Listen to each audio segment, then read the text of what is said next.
and I was pulling this off to change these. You see this one's cracked, and I'll tell you, pick these up, and it's the upper and lower one, left and right side. And if you're looking to get these, I know there's a company out there that sells the whole kit, like all the lenses, the tail lights, everything. If you order the cheaper GMC one, they won't fit on your Chevrolet, these lights. The rest, like this turn signal lens, the headlight, that's the same, but these are different.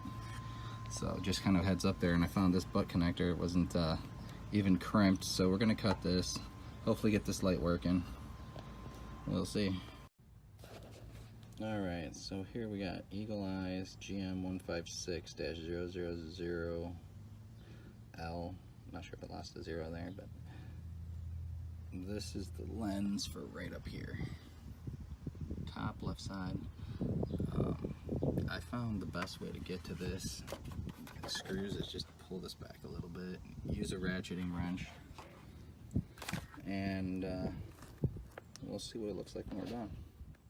In case you have this problem, mine was broken and the stud that was right in here was stuck in there still, so I had to drill it.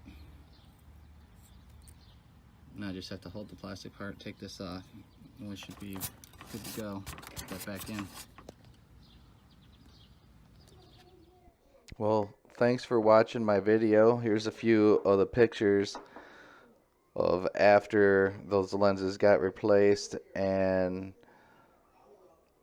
check out some of our other videos. Thanks for watching. See you on the next one.